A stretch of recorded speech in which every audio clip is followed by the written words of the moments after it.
আসসালামু আলাইকুম এভরিওয়ান। আজকে আমরা এই ম্যাথের সমাধান দেখব। আমাদের এই চ্যানেলে আপনাদের জন্য বিভিন্ন চাকরির পরীক্ষার বিভিন্ন ম্যাথের সমাধানের ভিডিও চলছে। কাইন্ডলি আমাদের চ্যানেলটিকে সাবস্ক্রাইব করে দিবেন। তো চলুন এখন আমরা আমাদের আজকের সমাধানে নেমে পড়ি।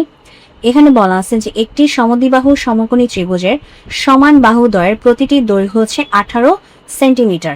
তাহলে ত্রিভুজটির ক্ষেত্রফল কত বর্গ সেন্টিমিটার?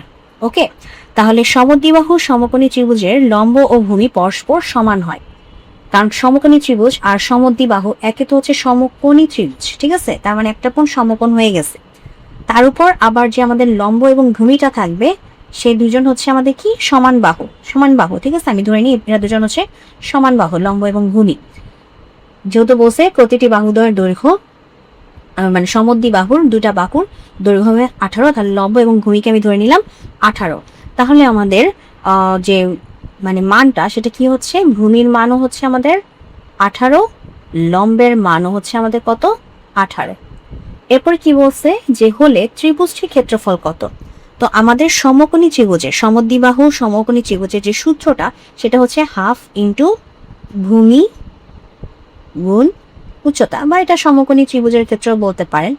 হ্যাঁ, হাফ গুণ ভূমি গুণ উচ্চতা। তাহলে হাফ, ভূমির মান কত 18, উচ্চতার মান কত 18। তাহলে 2 দিয়ে 18কে কাটে 9, তো 9 আর 18 গুণ দিলে কত হয়? 9 আর 18 গুণ দিলে হয় হচ্ছে আমাদের 162 বর্গ সেন্টিমিটার, ঠিক আছে? তো এটাই হচ্ছে আমাদের আজকের প্রশ্নের সমাধান। তো যদি ভিডিওটি ভালো লাগে অবশ্যই ভিডিওতে লাইক দিবেন, চ্যানেলটিকে সাবস্ক্রাইব করবেন। ভালো থাকবেন। আসসালাম।